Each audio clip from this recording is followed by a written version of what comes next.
بسم اللہ الرحمن الرحیم الحمدللہ علی نعمائہ الشاملۃ وآلائہ الکاملہ والصلاة والسلام علی سید الانبیاء محمد المصطفیٰ وعلی آلہ المجتبیٰ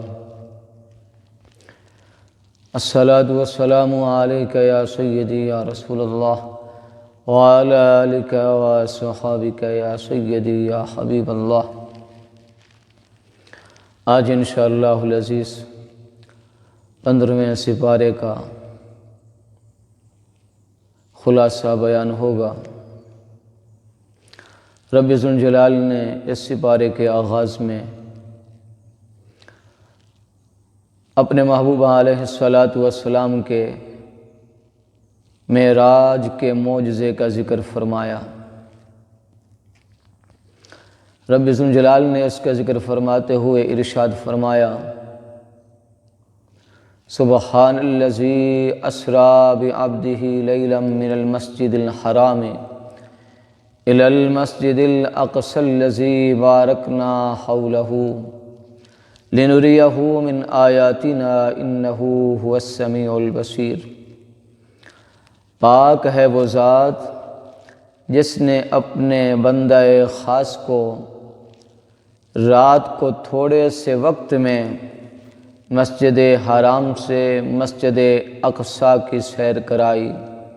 وہ مسجد اقصی جس کے ارد گرد اللہ رب العزت نے برکتیں رکھیں اور ہم نے اسے اپنی نشانیاں دکھائیں۔ بے شک وہ سنتا اور دیکھتا ہے۔ اللہ رب العزت نے اپنے محبوب کے معراج کا ذکر فرمایا۔ اس میں رب ذوالجلال نے یہ نہیں فرمایا کہ میرے محبوب نے یہ سیر کی ہے، بلکہ خالق کائنات نے خود فرمایا کہ میں نے اپنے شان بے نیازی سے، شان قدرت سے اپنے محبوب کو معراج کا معجزہ اور معراج کی سیر کروائی ہے۔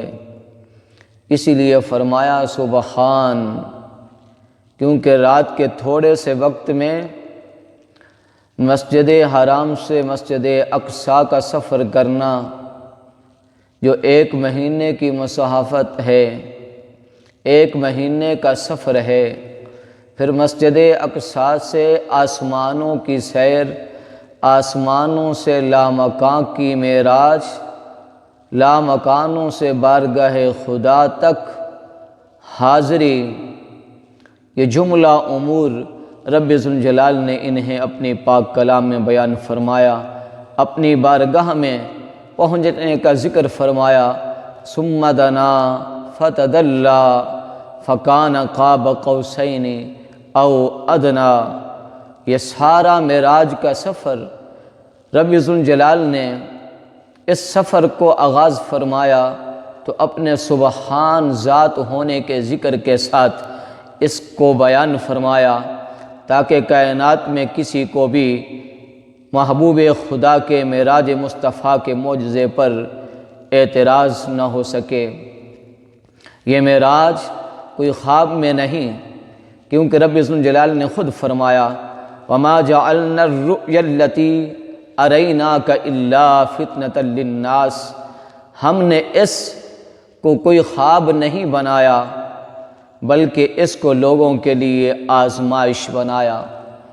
یہی وجہ ہے کہ جب امام الانبیاء سید الانبیاء صلی اللہ تعالی علیہ وآلہ وسلم نے اس معراج کے معجزے کا اعلان فرمایا تو کافروں نے اعتراض کیا، یہ کیسے ہو سکتا ہے کہ تھوڑے سے وقت میں بندہ سیر بھی کر آئے، واپس بھی آ جائے، جنت بھی دیکھ لے، دوزخ بھی دیکھ لے، آسمانوں کی سیر بھی کر لے، لامکان تک بھی پہنچ جائے، جہاں آباد نہیں وہاں بھی پہنچ جائے۔ تو تھوڑے سے وقت میں یہ سارا سفر کرنا، صرف اتنا ہی سفر کرنا کہ مسجد اقصی سے مسجد حرام سے مسجد اقصیٰ تک کا سفر جو مہینوں کا سفر ہے، جو قافلے مہینوں میں سفر طے کرتے ہیں، رات کے تھوڑے سے وقت میں یہ کیسے ہو سکتا ہے؟ حضور علیہ الصلاۃ والسلام کے یہ معجزہ دیکھ کر کچھ تو صدیق بن گئے اور کچھ جو ہے وہ انکاری بن گئے۔ جو نئے نئے مسلمان ہوئے تھے وہ دین سے دور ہو گئے۔ اس لیے رب ذوالجلال نے فرمایا کہ ہم نے اس معراج کے معجزے کو لوگوں کے لیے امتحان بنایا۔ اس کے اندر رب ذوالجلال نے اپنے محبوب کو بھیجا تو شان رسالت سے مالا مال کر کے بھیجا۔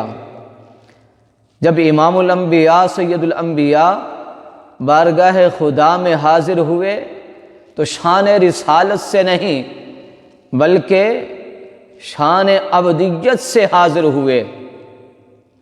اس سے ہمیں یہ معلوم ہوا جب بھی کوئی طالب علم، جب بھی کوئی کسی بڑی ذات کی بارگاہ میں، کسی معزز بارگاہ میں جانا ہو انسان نے، تو اس وقت اپنا سب کچھ، ہر چیز، ہر عہدہ چھوڑ کر ایک عبد ہونے کی حیثیت سے جو ہے وہ کسی عالی شان دربار میں حاضر ہونے کے لیے یہ اصول بیان کیا گیا جو امام الانبیاء سید الانبیاء جس شان سے بارگاہ خدا میں حاضر ہوئے۔ رب ذوالجلال نے اس آیت پاک میں بارکنا حولہ تک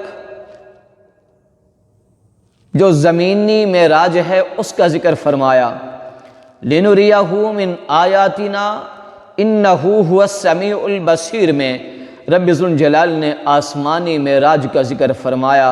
ارشاد فرمایا کہ ہم نے انہیں اپنی نشانیاں دکھائیں، آسمان دکھائے، آسمانوں کی مخلوقات دکھائیں، بیت المعمور دکھایا، عرش عظیم دکھایا، عرش الہی دکھایا، لامکاں کے جہانوں سے آگاہ کیا اور اپنی بارگاہ کا قرب عطا فرمایا، جنت کی سیر کرائی، دوزخ کو دکھایا۔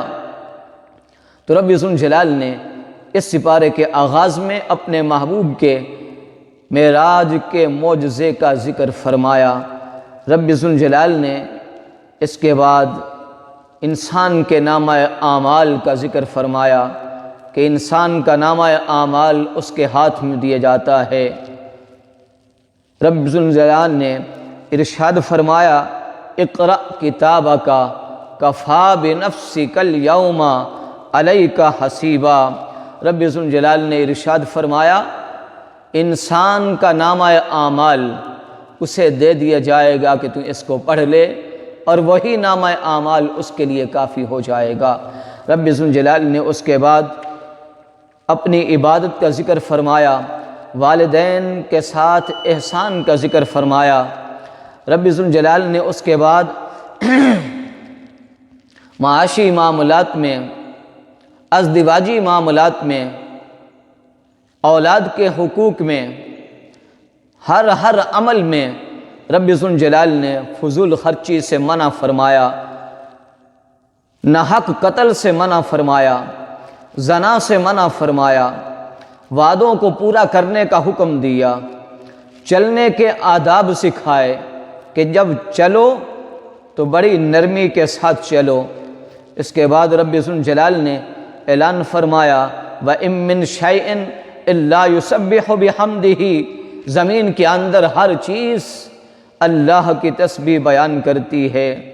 رب ذوالجلال نے اس کے بعد انسانوں کو اس بات سے آگاہ فرمایا کہ شیطان جس پہ کنٹرول کرتا ہے اپنی آواز کے ساتھ اسے بھی بلاتا ہے، اس کے سواریوں پہ بھی اثر کرتا ہے، اس کے پیدل چلنے کو بھی محفوظ نہیں رہنے دیتا، اس کے مال میں بھی شریک ہو جاتا ہے، ان کی اولادوں میں بھی شریک ہو جاتا ہے۔ رب ذوالجلال نے اس کے بعد مختلف چیزوں کا ذکر فرما کر رب ذوالجلال نے نماز تہجد کا ذکر فرمایا اور فجر کے وقت قرآن پاک کی تلاوت کا حکم فرمایا، کیونکہ فجر کے وقت، تہجد کی نماز کے وقت، فجر کے ٹائم میں قرآن مجید فرقان حمید پڑھا جائے تو اس وقت فرشتے تلاوت قرآن کے لیے حاضر ہوتے ہیں۔ رب ذوالجلال نے اسلام کے حق ہونے کا اعلان فرمایا اور باطل کے مٹ جانے کا اعلان فرمایا۔ رب ذوالجلال نے روح کی حقیقت کو بیان فرمایا، روح کے جملہ احوال کو رب ذوالجلال نے بیان فرمایا۔ سیدنا موسیٰ علیہ السلام کے 9 معجزوں کا ذکر فرمایا رب ذوالجلال نے، اور اس سپارے کے اندر سورہ کہف کا ذکر ہے، اور سورہ کہف کی پہلی 10 آیات طیبات حضور علیہ السلام نے ارشاد فرمایا یہ آیات ہر مومن کو یاد ہونی چاہیے، کیونکہ ان آیات طیبات کی جو تلاوت ہر دن کرتا ہے، امام الانبیاء نے فرمایا جو سب سے بڑا فتنہ دجال کا ہوگا اس سے وہ انسان محفوظ رہے گا، دجال کے فتنے سے اور دجال کے ہر شر سے وہ محفوظ ہوگا۔ اس سورہ کہف کے اندر اصحاب کہف کا ذکر، انہی اصحاب کہف کے ذکر کی وجہ سے اس سورت کا نام سورہ کہف رکھا گیا۔ یہ لوگ وہ تھے کہ ان کے زمانے میں جو بادشاہ تھا وہ ظالم تھا، جو بت پرستی پہ لوگوں کو مجبور کرتا تھا۔ یہ اپنے ایمان کو بچانے کے لیے انہوں نے مشورہ کیا کہ ہم کوئی ایسا گوشہ تلاش کریں، ایسی جگہ تلاش کریں جہاں ہم اپنے ایمان کی حفاظت کر سکیں، جہاں ہم اپنے دین کی حفاظت کر سکیں۔ تو انہوں نے غار کا رخ کیا، وہاں چلے گئے۔ قرآن نے کہا کہ یہ 7 لوگ ہیں اور ان کا کتا بھی ان کے ساتھ ہے، اور پھر 309 سال کے بعد قرآن نے کہا، رب ذوالجلال نے انہیں، جب وہ غار میں گئے، انہیں رب ذوالجلال نے انہیں موت عطا کر دی۔ 309 سال کے بعد انہیں دوبارہ رب ذوالجلال نے زندہ فرمایا۔ ان کے زندہ ہونے کی وجہ یہ ہے، 300 سال کے بعد دوسرا بادشاہ جو صالح تھا، مومن تھا، اس نے دعا کی مولا، کیونکہ اس کے زمانے میں لوگ کچھ ایسے تھے جو قیامت کا انکار کرتے تھے۔ اس بادشاہ نے دعا کی مولا ایسی کوئی نشانی دکھا دے جو قیامت کے دن اٹھنے پر عبرت ہو، لوگ اس سے سبق حاصل کریں۔ اس بادشاہ نے دعا کی تو رب ذوالجلال نے اصحاب کہف کو 309 سال کے بعد دوبارہ زندہ فرمایا۔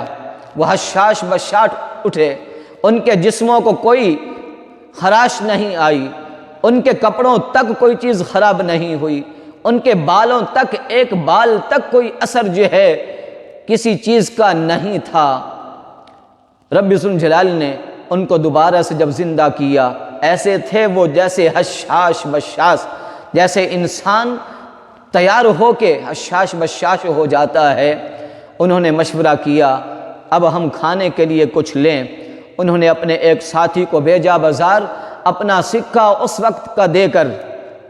وہ جب بازار میں آیا کھانا لینے کے لیے، کھانا لیا، تو جب پیسے دیے تو وہ پیسے پہلے زمانوں کے بادشاہ کے تھے، دقیانوس بادشاہ کے زمانہ کے تھے، جو 300 سال پہلے بادشاہی کر چکا تھا۔ اس وقت جو بادشاہ تھا وہ بیدروس بادشاہ جو ہے، اس کے زمانہ میں جب انہوں نے کہا کہ یہ تو کوئی خزانہ ان لوگوں کو ملا ہے، انہوں نے حاکم کو اطلاع کی۔ حاکم نے پوچھا، بادشاہ کے دربار میں لے آئے تو انہوں نے اپنا سارا واقعہ بیان کیا۔ تو وہ بادشاہ اپنے سارے حکام کو لے کر، اپنے رعایا کو لے کر وہاں غار کے منہ پر گئے۔ ان تمام اصحاب کہف سے اس بادشاہ نے اور تمام رعایا نے ملاقات کی، مصافحہ کیا، اور اس کے بعد پھر وہ اپنی غار میں گئے اور پھر جو ہے وہ سکون کر گئے۔ اس بادشاہ نے کہا، اے لوگو دیکھو، جو اللہ وحدہ لا شریک 309 سال کے بعد ان لوگوں کو زندہ کر سکتا ہے تو قیامت کے دن بھی ہر انسان کو زندہ فرمائے گا اور اس کا حساب و کتاب ہوگا۔ اس کے بعد رب ذوالجلال نے اس سپارے کے آخر میں سیدنا موسیٰ علیہ السلام اور حضرت خضر علیہ السلام کی ملاقات کا ذکر فرمایا۔ رب ذوالجلال نے، اللہ وحدہ لا شریک نے اس سپارے کے اندر مختلف موضوعات کو مختلف انداز میں بیان فرمایا۔ رب ذوالجلال کی بارگاہ میں دعا ہے اللہ رب العزت ہمیں اسلام کی زندگی، ایمان کی موت نصیب فرمائے۔ وآخر دعوانا ان الحمد للہ رب العالمین۔ بسم اللہ الرحمن الرحیم۔ الحمد للہ رب العالمین والعاقبۃ للمتقین والصلاة والسلام علی رسولہ محمد وآلہ واصحابہ وبارک وسلم۔ ربنا اتمم لنا نورنا واغفر لنا انک علی کل شیء قدیر۔ صلی اللہ تعالی علی حبیبہ سیدنا و مولانا محمد وآلہ